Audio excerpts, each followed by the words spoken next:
northern province of Chiang Mai, situated on the banks of a river. It made a convenient stopover for river traders and passengers throughout most of the year. A few barges, rafts, and sometimes even a large sailboat could usually be found moored at Phang. But all that was long ago, before the creation of the Trial of Champions. Now, once a year, the river is crammed with boats as people arrive from hundreds of miles around, hoping to witness the breaking of an ancient tradition and see a victor in the Trial of Champions.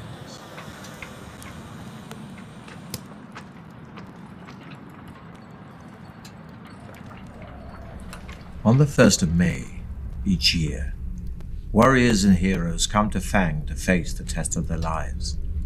Survival is unlikely, yet many take the risk, for the prize is great.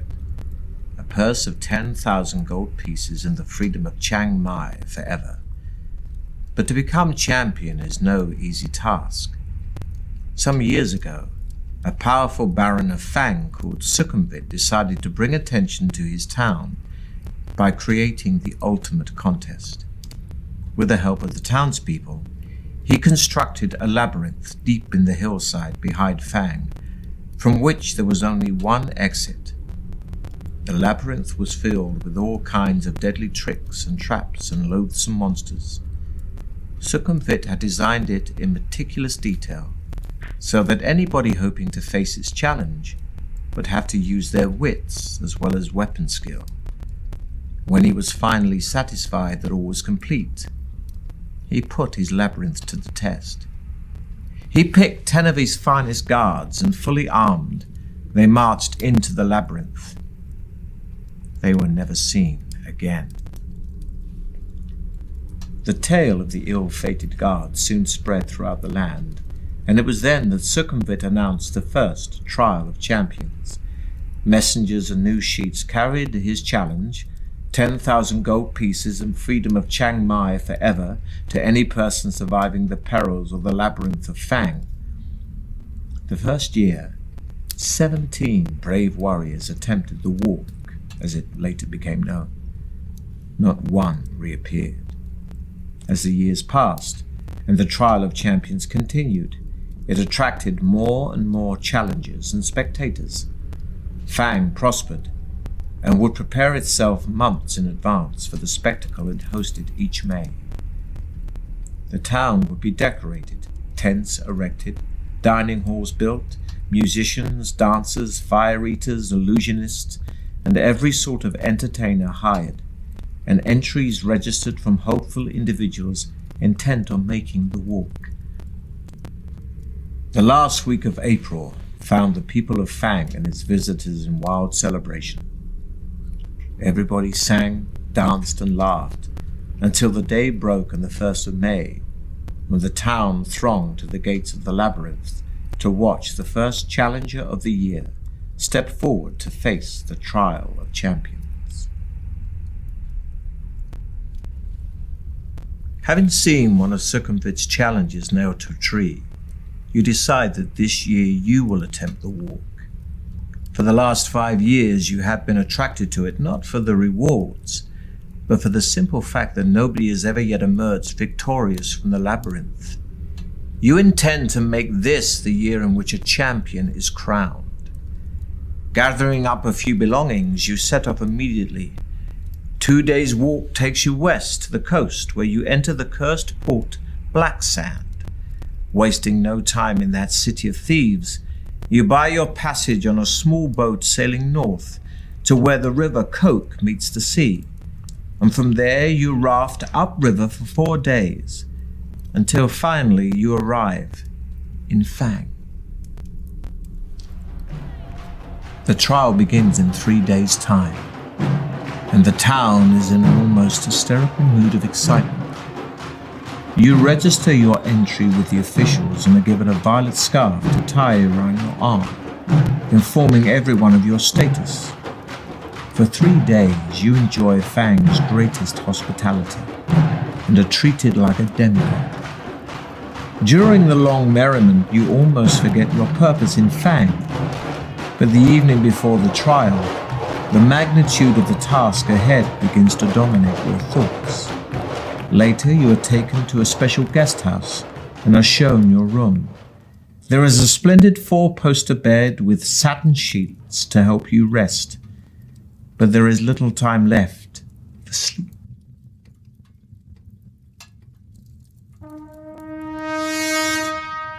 Just before dawn, a trumpet call awakens you from vivid dreams of flaming pits and giant black spiders.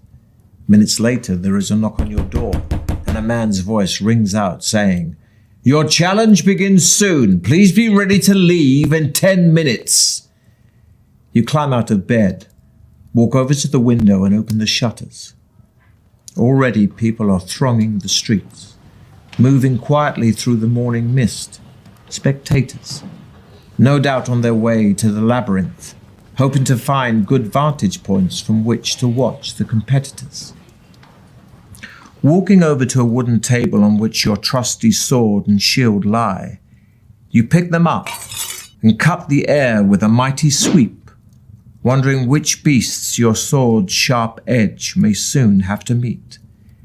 You open the door into the corridor, and a small man greets you with a low bow as you emerge from your bedroom. "Please follow me," he says. He turns to his left and walks quickly towards the stairs at the end of the corridor.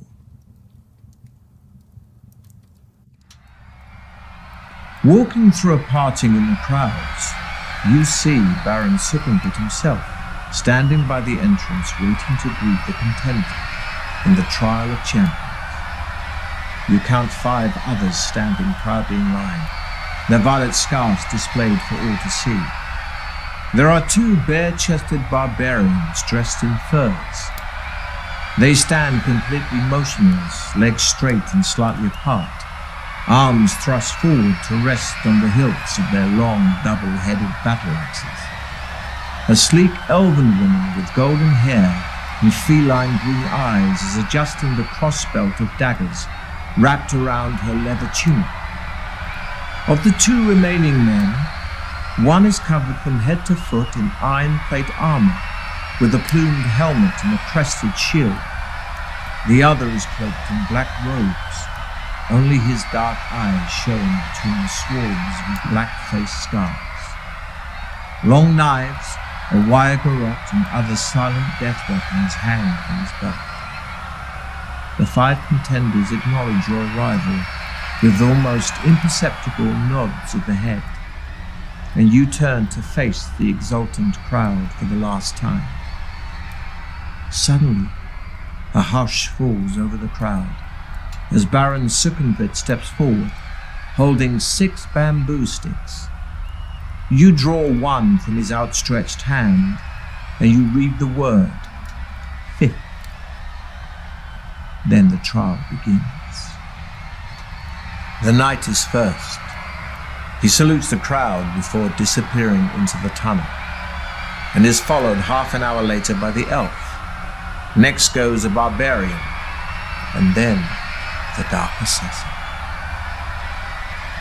Next, it's your turn.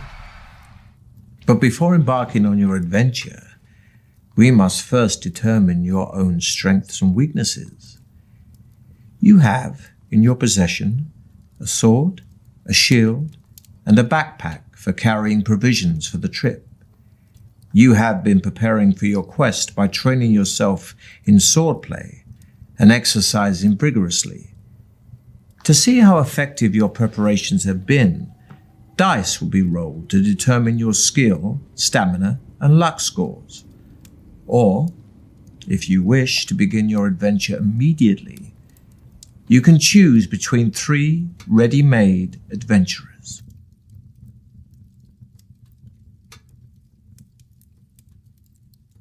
First, we'll roll for your initial level of skill.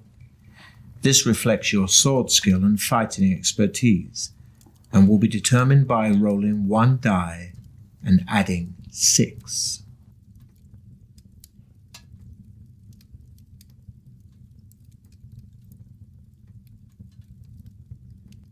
Next, we'll roll for your initial stamina, which represents your strength. So the higher your stamina score, the longer you will survive. This will be determined by rolling 2 dice and adding 12.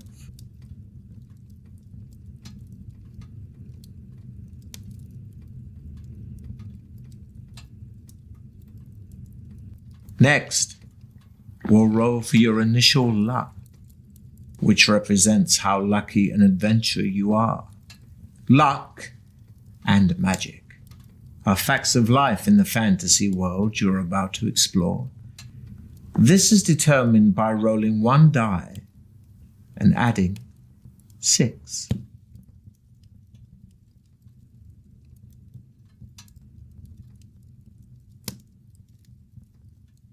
You may also take a magical potion with you to aid you on your quest. Each bottle of potion contains 2 measures, so can be used twice during an adventure. You can choose from a potion of skill that restores your skill points to their initial amount, a potion of strength that restores your stamina points to their initial amount, or a potion of fortune that not only restores your luck points to their initial amount, but will also increase your initial luck score by 1 each time it's used.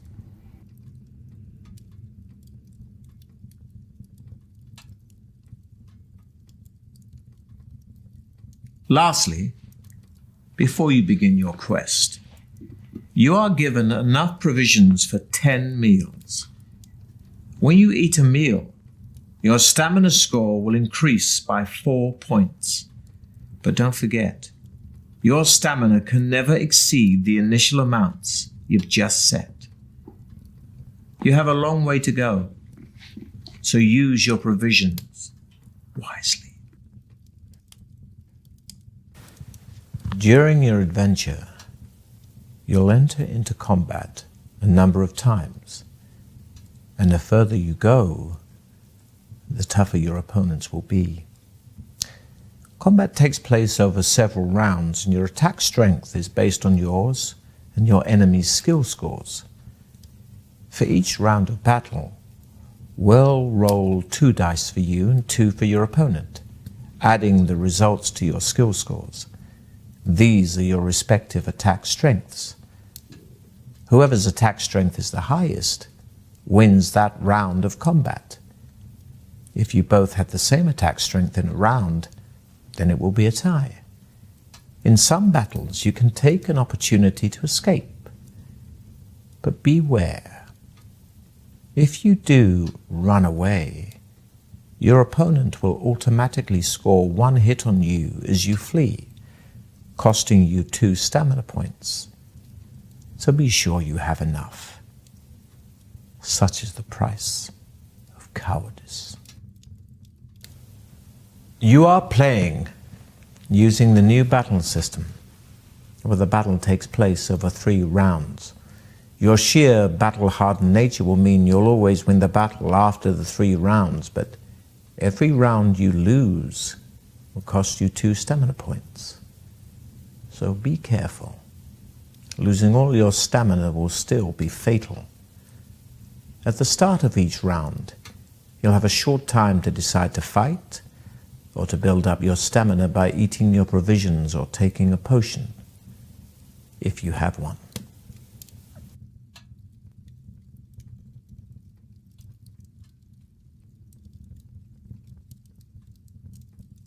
You are playing using the traditional battle system from the original Deathtrap dungeon book.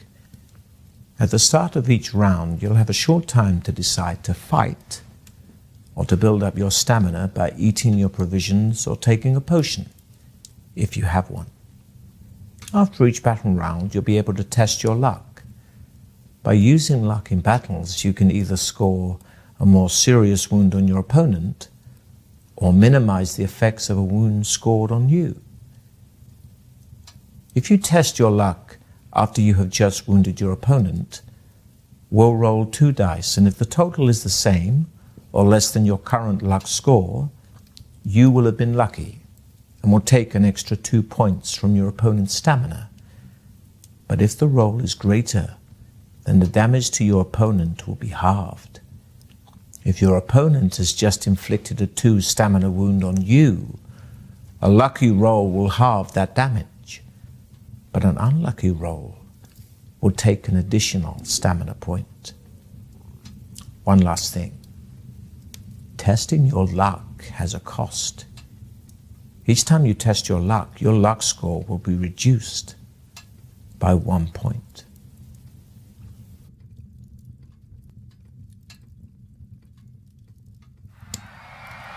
Now it is your turn to salute the crowd.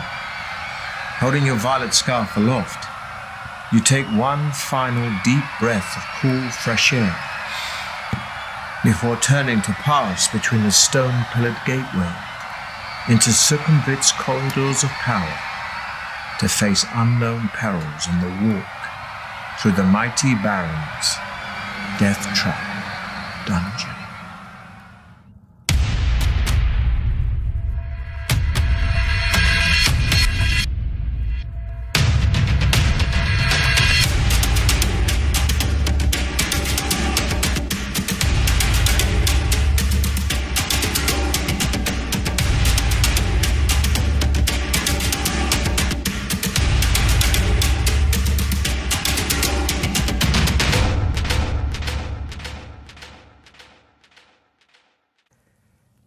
The clamour of the excited spectators gradually fades behind you as you venture deep into the gloom of the cavern. Large crystals hang from the tunnel roof at 20-metre intervals, radiating just enough soft light for you to see your way. As your eyes gradually become accustomed to the near darkness, you begin to see movement all around. Spiders and beetles crawling up and down the chiselled walls disappear quickly into cracks and crevices as they sense your approach. Rats and mice scurry along the floor ahead of you. Droplets of water drip into small pools with an eerie plopping sound which echoes down the tunnel. The air is cold, moist, and dank. After walking slowly along the tunnel for about 5 minutes, you arrive at a stone table standing against the wall to your left. On it, there are 6 boxes, one of which has your name painted on its lid.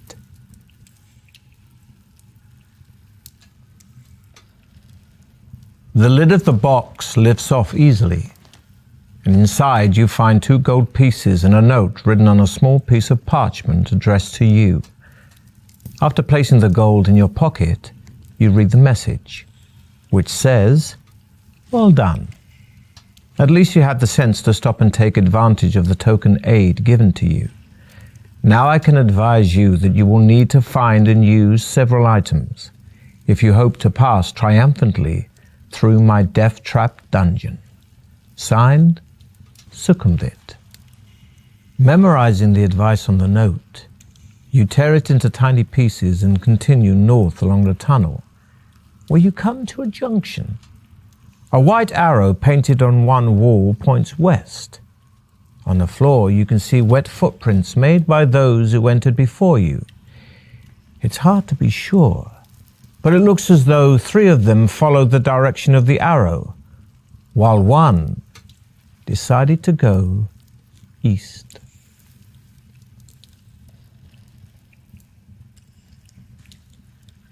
Ahead, you can see a large obstruction on the tunnel floor. Although it is too dark to make out exactly what it is, the wet eastbound footprints you have been following carry on towards the obstruction.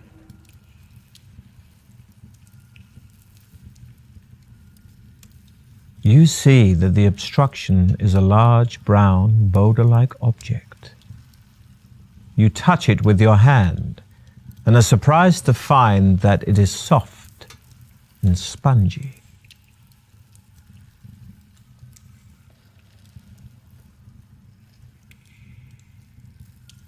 Your sword easily pierces the thin outer casing of the giant spore ball, A thick brown cloud of spores bursts out of the ball and envelops you. Some of the spores stick to your skin and start to itch terribly. You lose 2 stamina points as great lumps come up on your face and arms, and your skin feels as if it is on fire. Frantically scratching your itching lumps, you step over the now deflated spore ball.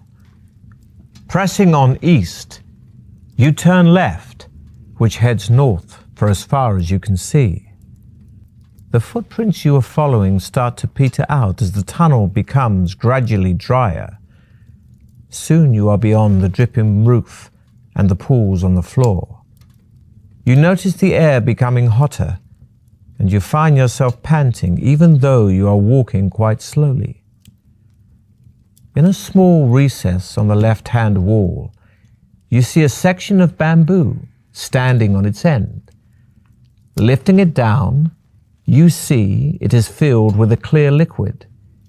Your throat is painfully dry, and you feel a little dizzy from the heat in the tunnel. The water in the bamboo pipe is welcomely refreshing and adds 1 stamina point. It also contains a magical solution which will enable you to be exposed to melting point temperatures without harm. Discarding the bamboo, you start off north again, in good spirits. You find yourself dripping with sweat as the temperature continues to rise. As you struggle on, the heat intensifies until it becomes so unbearable that you feel yourself begin to pass out. Although the temperature in the tunnel is higher than you could normally tolerate, the liquid from the bamboo pipe keeps you alive, and mercifully, after a few moments, the temperature drops rapidly and soon feels almost cool again. On the left-hand side of the tunnel is a closed door. It has a small iron plate in it, which looks like it might slide open.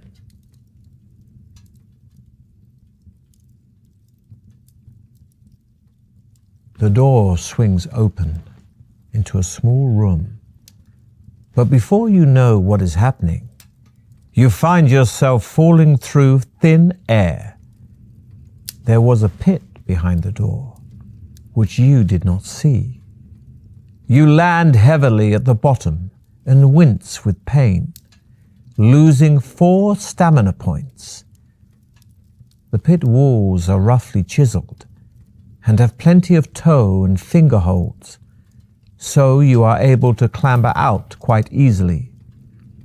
You curse your own eagerness and tell yourself to be more careful in future when entering rooms.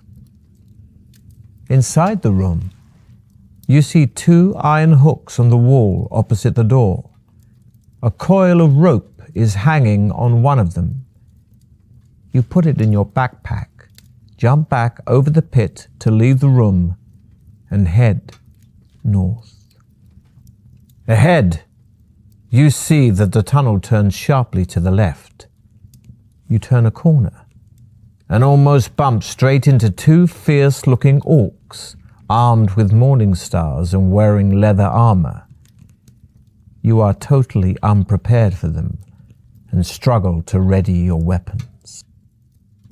The orcs roar, and as you draw your sword, one of them swings its morning star at you, which thuds into your arm, knocking your sword to the floor.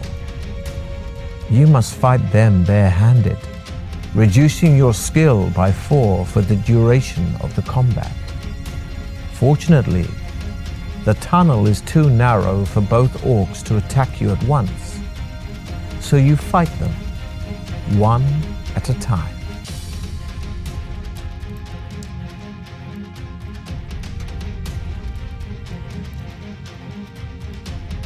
You hurl yourself at your enemy, fists flailing, and land a stunning blow.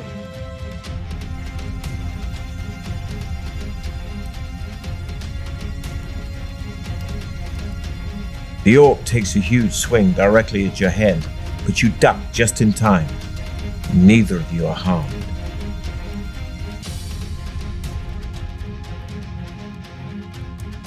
You drop to the ground, sweeping away the orc's legs. Its head hits the ground hard with a sickening crunch.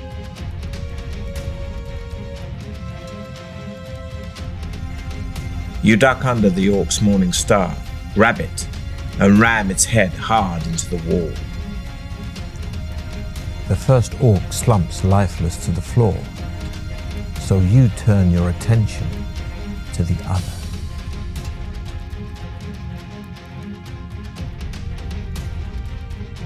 You hurl yourself at your enemy, fists flailing, and land a stunning blow.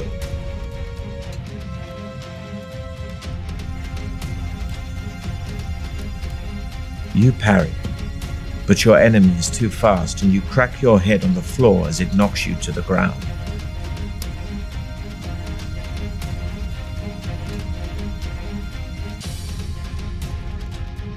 You drop to the ground, sweeping away the orc's legs. Its head hits the ground hard with a sickening crunch. Your fists are sore from the fight, but you pick up your sword and see if the orcs had anything of use. Inside one of the orc's pockets, you find one gold piece and a hollow wooden tube. You put your findings in your backpack and set off west. As you walk along, droplets of water again start falling from the tunnel ceiling. Heading west, you see wet footprints made by the same boots that you followed earlier. They lead to a closed iron door in the right-hand wall of the tunnel, but do not seem to go any further. The door opens into a large chamber, where you are shocked to see one of your rivals who has obviously met a sudden gory death.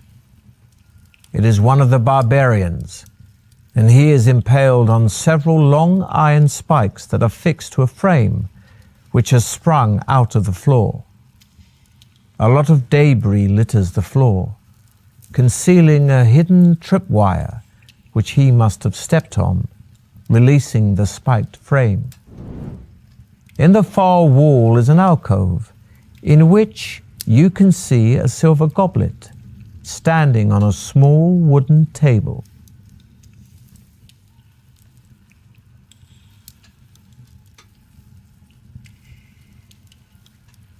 The pouch on the barbarian's belt is empty, apart from some strange-looking dried meat wrapped in a cloth.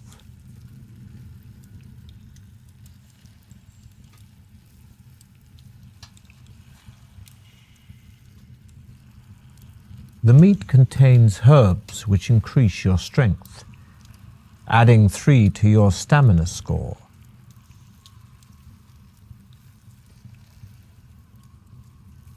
You walk slowly over to the alcove, carefully checking the floor for any more hidden traps. You see that the goblet contains a sparkling red liquid.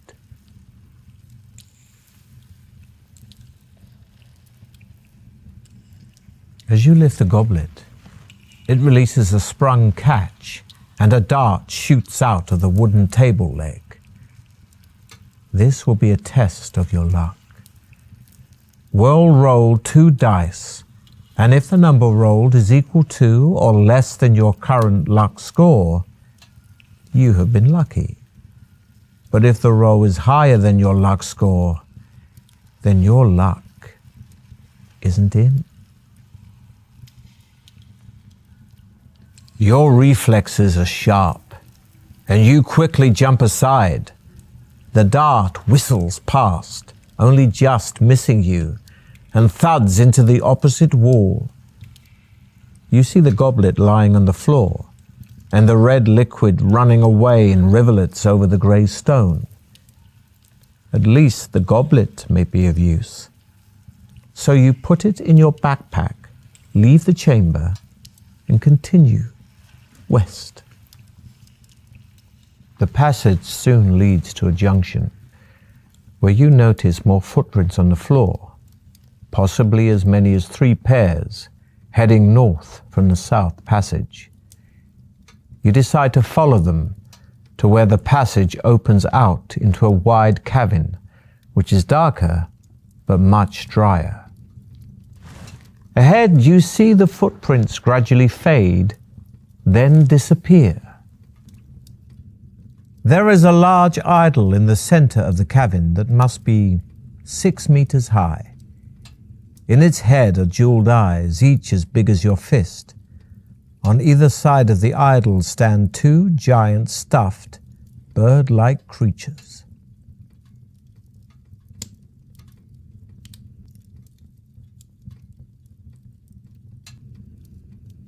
The idol is very smooth and will be difficult to climb, but the rope you found earlier will help here, and you make it into a lasso.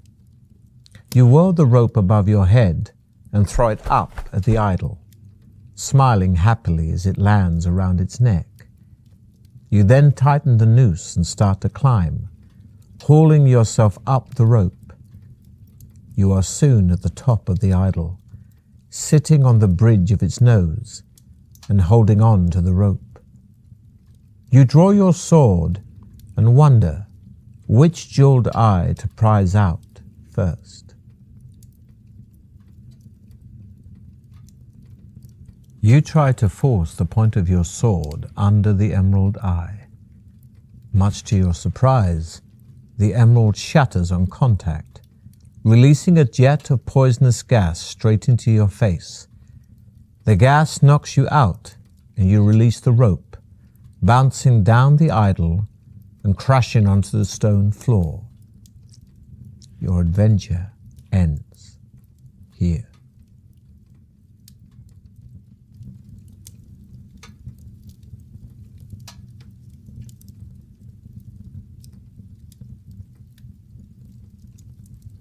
The door opens into a large chamber, where you are shocked to see one of your rivals who has obviously met a sudden gory death. It is one of the barbarians, and he is impaled on several long iron spikes that are fixed to a frame which has sprung out of the floor. A lot of debris litters the floor, concealing a hidden tripwire which he must have stepped on, releasing the spiked frame. In the far wall is an alcove, in which you can see a silver goblet standing on a small wooden table.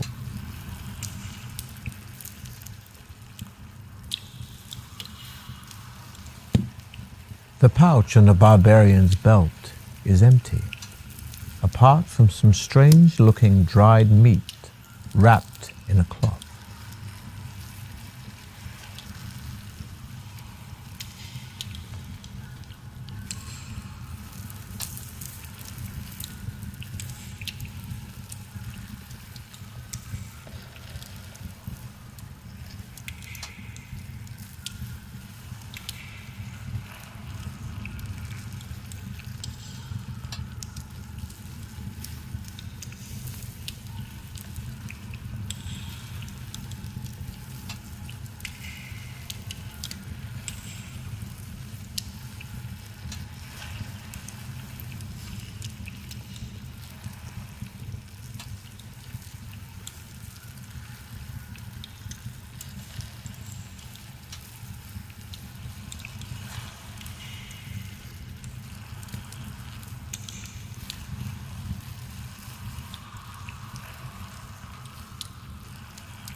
The meat contains herbs which increase your strength, adding 3 to your stamina score.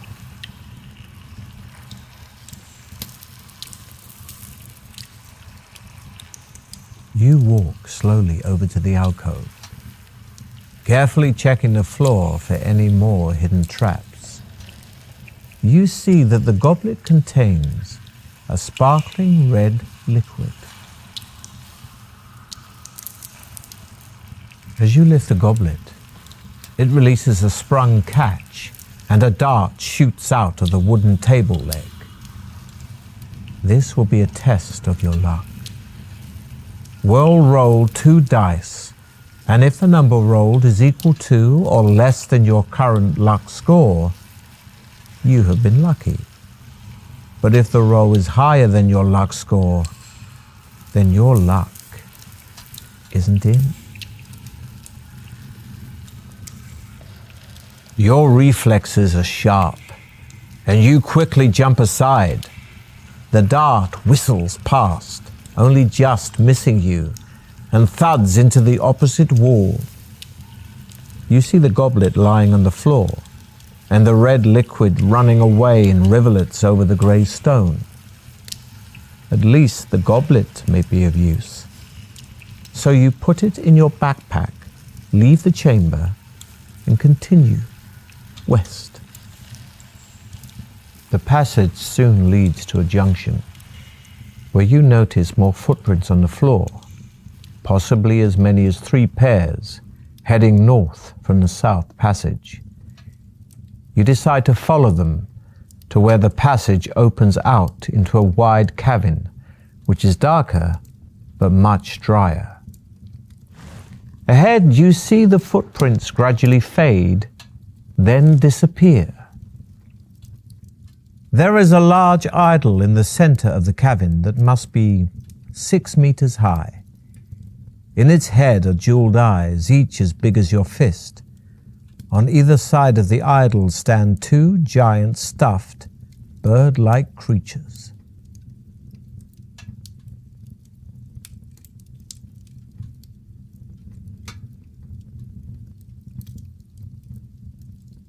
The idol is very smooth and will be difficult to climb, but the rope you found earlier will help here, and you make it into a lasso.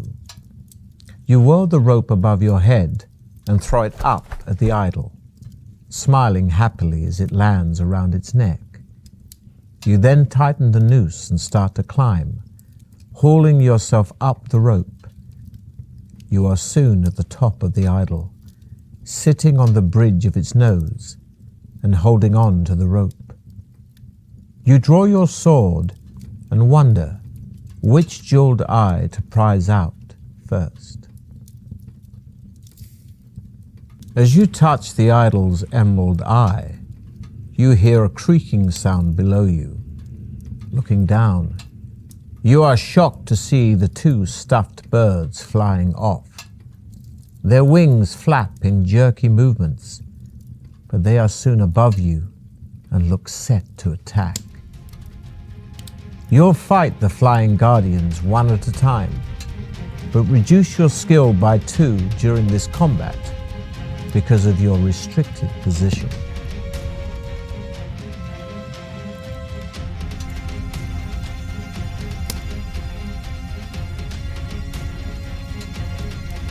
You're able to grab the wing of the Guardian and send it crashing into the idol. It recovers, but you took some of its stamina.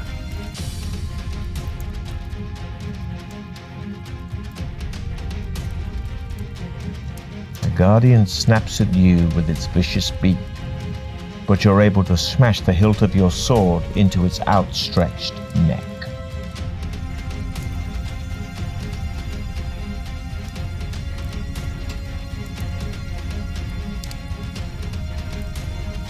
Coming at you with its razor-sharp talons, you're able to swipe your sword, partially removing one of the Guardian's toes.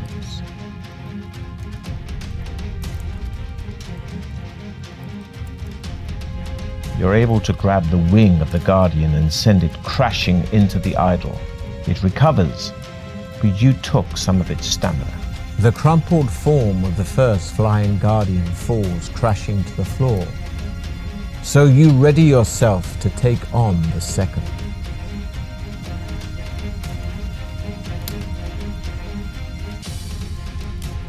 The Guardian snaps at you with its vicious beak, but you're able to smash the hilt of your sword into its outstretched neck.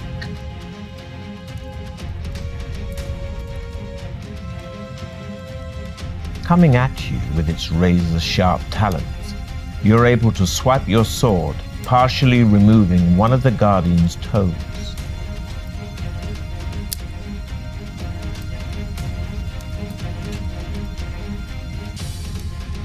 You're able to grab the wing of the Guardian and send it crashing into the idol.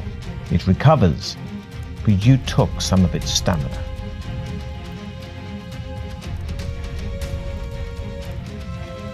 The Guardian snaps at you with its vicious beak, but you're able to smash the hilt of your sword into its outstretched neck. Your final swipe dispatches the second flying Guardian. You look down and see the crumpled bodies of the two flying Guardians lying motionless on the floor. You start to prize out the idol's emerald eye with the tip of your sword. At last it comes free, and you are surprised by its weight when it falls into your hand. Hoping it may be of use later, you put it in your backpack.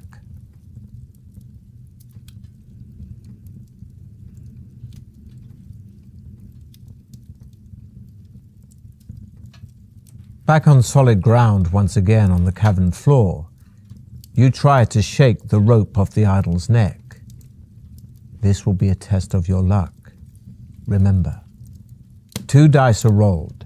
Equal to or less than your current luck score, you'll have been lucky.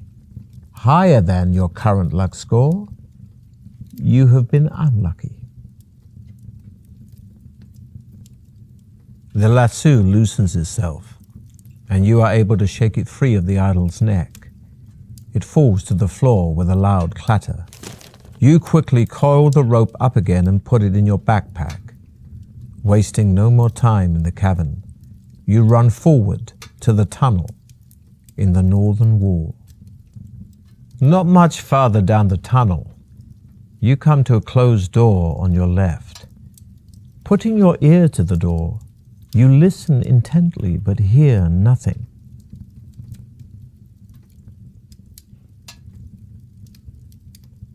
You enter a room which is small and completely empty. As soon as you are inside, the door slams shut behind you. Suddenly a voice booms out of nowhere, shouting, "Welcome to Deathtrap Dungeon, the ingenious killer labyrinth of my master. Adventurer, I trust you will pay your respects to my master by shouting out his name."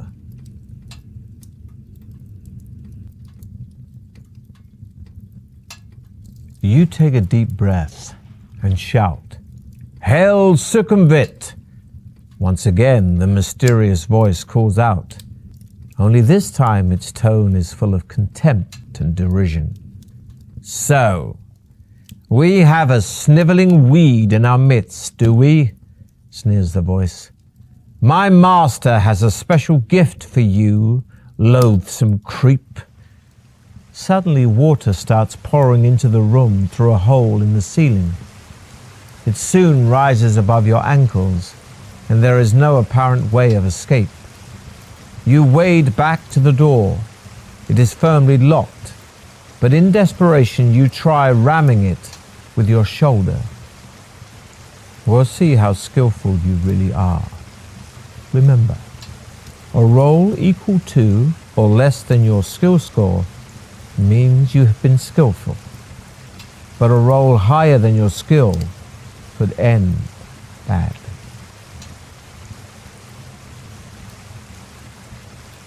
The door cannot withstand the furious battering you are giving it. The center panel cracks and splinters, enabling you to kick a hole in it large enough for you to squeeze through. Soaked, but happy to have survived your ordeal, you set off north again. The tunnel twists and turns, but keeps steadily north. Ahead, you see a thin shaft of blue light streaming down from the ceiling to the floor. It sparkles and shimmers, and you can see images of laughing faces in the light.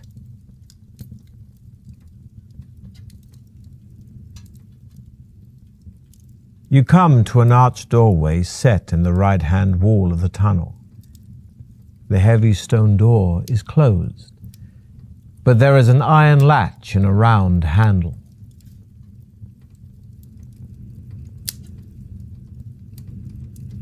Lifting the latch and pushing the heavy stone door open, you find yourself in a large cabin. The light is dim and murky, but as your eyes begin to adjust, you see that the walls are covered in green algae and running with moisture. The floor is strewn with straw. The atmosphere is warm, damp, and fetid, and a soft humming sound fills the air. You step gingerly through the straw towards a corner of the cabin where there appears to be a shallow pit. Peering warily into the pit, you are disgusted to see a mass of pale, writhing worms, some as much as 1/2 meter long. Nauseated, you are about to turn away when you notice that their undulating bodies are swarming around a dagger, its point held fast in a crack in the pit floor. The hilt is cased in black leather, studded with opals, and the blade is fashioned from a strange, reddish-black burnished metal you have never seen before. You long to touch the dagger, but this would mean plunging your hand in among the writhing worm.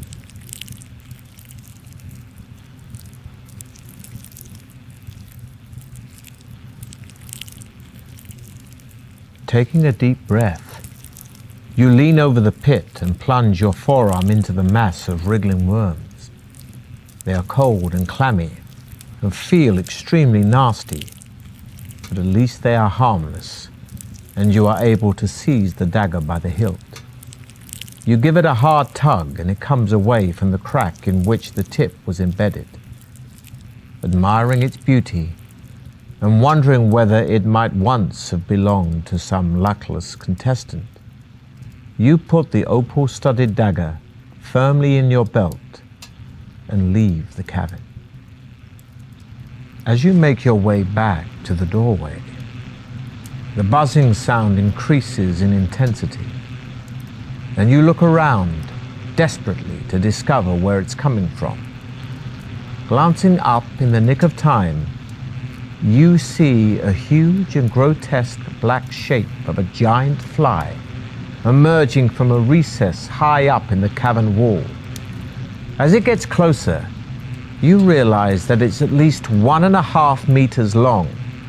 Its opaque wings vibrate, making the sickening buzzing noise you can hear, and its 6 black, hairy legs are poised to grasp your body.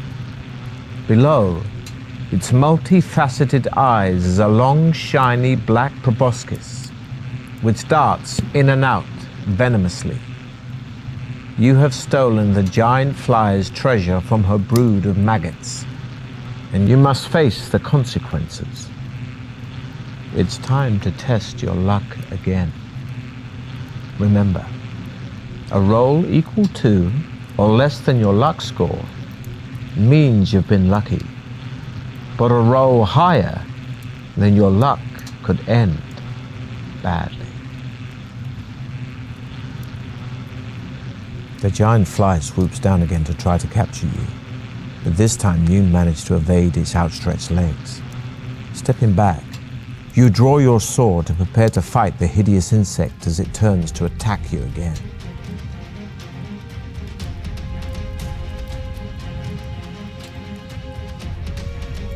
You spin your sword around your head, clipping the fly and removing part of one of its legs.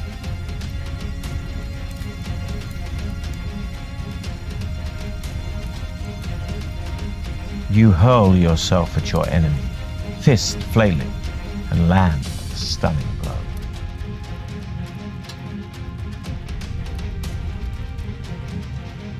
The creature flies at you so close you can't use your weapons. Grabbing it by its legs, you swing around, slamming it into a wall.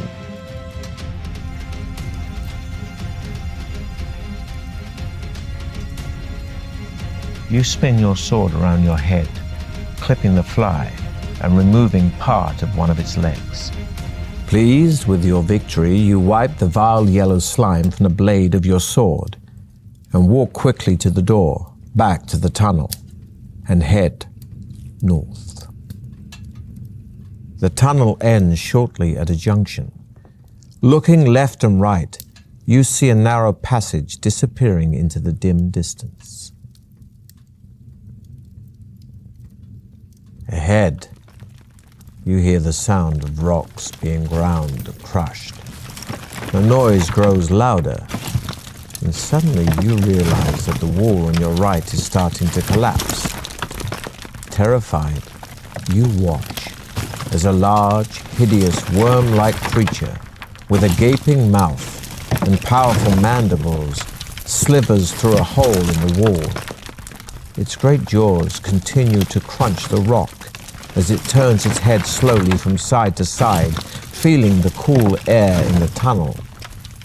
It appears to be totally blind, but seems to know of your presence, perhaps sensing the heat of your body. It starts to slither towards you with its mandibles wide apart to attack.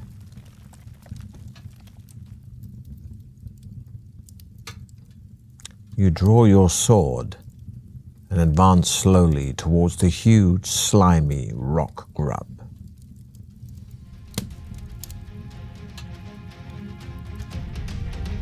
Picking up a rock, you manage to smash it into the head of the rock grub. It screeches in pain, withdrawing enough for you to ready for another attack.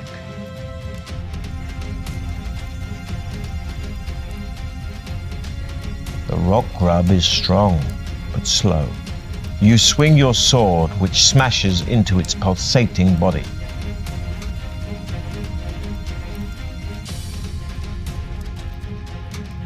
You thrust your sword, and you clearly damage the creature.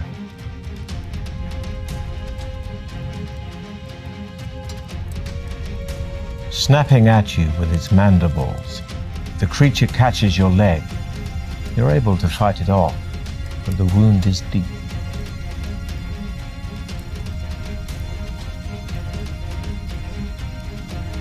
Picking up a rock, you manage to smash it into the head of the rock grub. It screeches in pain, withdrawing enough for you to ready for another attack.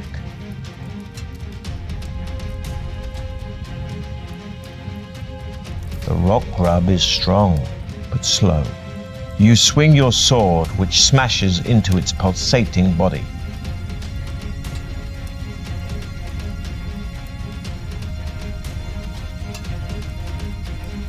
You thrust your sword, and you clearly damage the creature.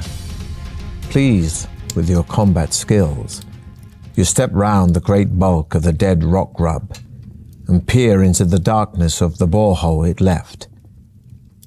You can only see a few meters, but are able to make out that it inclines slightly and is wet from the secreted slime of the rock grub.